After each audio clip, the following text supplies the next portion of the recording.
AP ప్రభుత్వ డ్రైవర్ల సంఘ నెల్లూరు శ్రీ పొట్టి శ్రీరాములు నెల్లూరు జిల్లా ప్రభుత్వ డ్రైవర్ల సంఘ అధ్యక్షుడిగా రాష్ట్ర ప్రధాన కార్యదర్శిగా పనిచేస్తున్నా. నేను 2014 నుంచి మరి ఈ సంఘ ప్రభుత్వ డ్రైవర్ల సంఘ నెల్లూరు జిల్లా అధ్యక్షుడిగా పనిచేస్తూ ఉన్నా. దరిదాపులు ఈ 10 సంవత్సరాల్లో నేను అధ్యక్షుని అయిన తర్వాత అనేక సంక్షేమ కార్యక్రమాలు చేపట్టాను. ఒక డ్రైవర్ రిటైర్ అయితే రిటైర్మెంట్ ఫంక్షన్ జరిపి వారికి మంచి సన్మానం చేసి వాళ్ళకి మంచి మెమెంటో ఇచ్చి.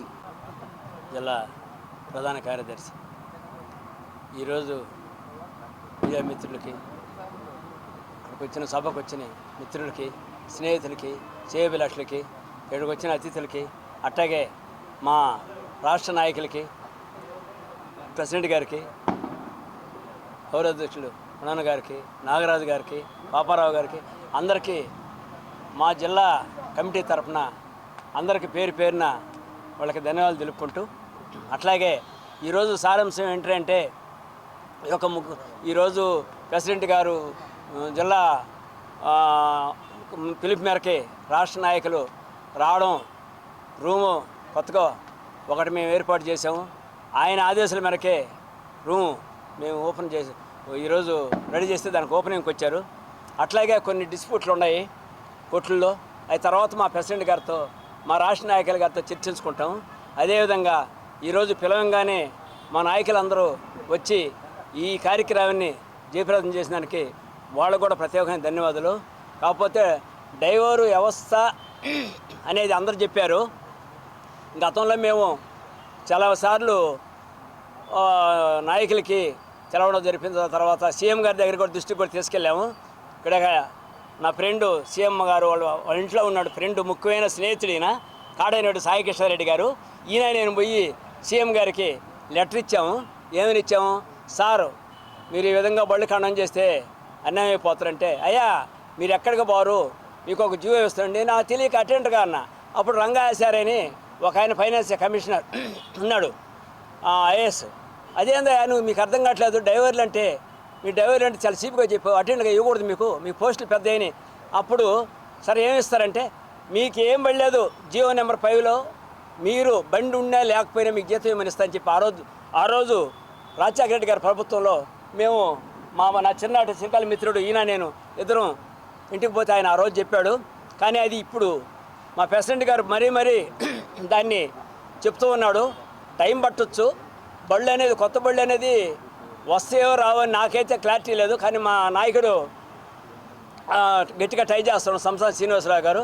అందువల్ల ఏందిరా అంటే ఈరోజు వాళ్ళ ఒక ముఖ్య ఉద్దేశం ఏంటంటే డ్రైవర్లు అనేకాతం కాకుండా వాళ్ళకి రిటైర్డ్ అయిన తర్వాత మా నాయకుడు, రాష్ట్ర నాయకులు రిటైర్డ్ అయిన తర్వాత డబ్బులు అవి ఇప్పించి ఇంకా ఎవరైనా ఇబ్బంది పెడుతుంటే వాళ్ళని కూడా కాపాడాలని మా నాయకుల తరఫున మా రాష్ట్ర ప్రభుత్వ వాహనాల డ్రైవర్ల సంఘం విశ్రాంతి భవనాన్ని ఏర్పాటు చేసుకోవడం జరిగింది.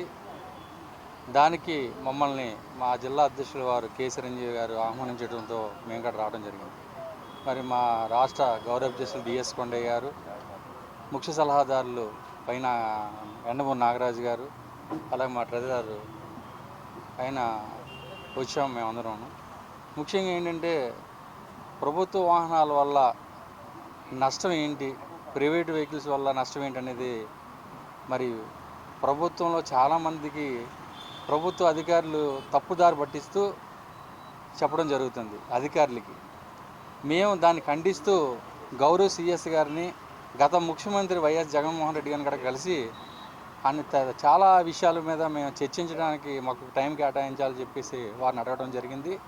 మరి కొత్త ప్రభుత్వం వచ్చింది, నారా చంద్రబాబు నాయుడు గారు అతి తొందరలోనే మా సమస్యలన్నీ కూడా మరి సమస్య పరిష్కారం చేసే విధంగా మాకు టైం కేటాయిస్తానని చెప్పేసి వారు చెప్పడం జరిగింది. మరి ఇప్పటికే మేము చాలామంది ముఖ్యమంత్రి గారి తర్వాత మంత్రివర్యులందరినీ కలిసి మేము మా యొక్క ప్రైవేట్ వెహికల్ వల్ల ఎంత నష్టపోతుంది గవర్నమెంటు, అదేవిధంగా గవర్నమెంట్ వెహికల్ ఉంటే ఎంత లాభం ఉంటుందని చెప్పేసి వారి దృష్టికి కూడా మేము తీసుకెళ్ళడం జరిగింది. మరి ముఖ్యంగా ఒకసారి ఆలోచించవలసింది ప్రభుత్వం. ప్రైవేటు కార్లు అన్నది 35,000 నుంచి 45,000 నుంచి 60,000 రూపాయలు ఇస్తున్నారు. కనీసం ఒక బొలెరో వెహికల్ కొనాలంటే 7 లక్షల రూపాయలు గవర్నమెంట్ వెహికల్కి. 7 లక్షల రూపాయలు ఒకసారి మనం పర్చేసింగ్ చేస్తే ఆ గవర్నమెంట్ వెహికల్ డ్రైవర్కి పని కల్పించినట్లు ఉంటుంది.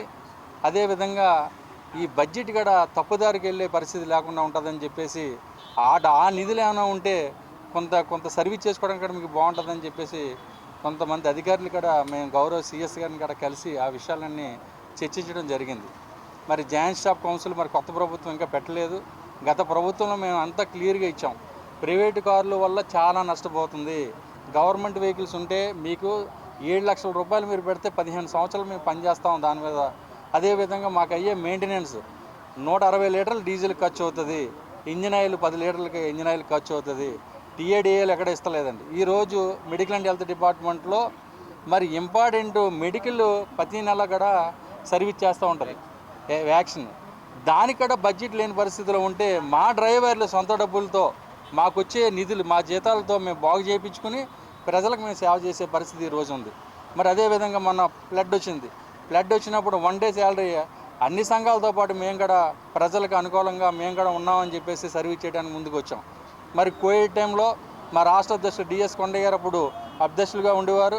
వారు మంచి సూచనలు ఇచ్చి ప్రజలకు మనం అందుబాటులో ఉండి 1 డే అయినా ఒక రోజు మనం వాళ్ళకి భోజనం పెట్టే కార్యక్రమం మీరు చేయాలంటే ఆ రోజుల్లో మరి కోవిడ్ టైంలో కూడా మేము పూర్తిగా సర్వీస్ చేసి మా సంఘాల తరపు నుంచి మరి ఎంతో సర్వీస్ చేయడం జరిగింది.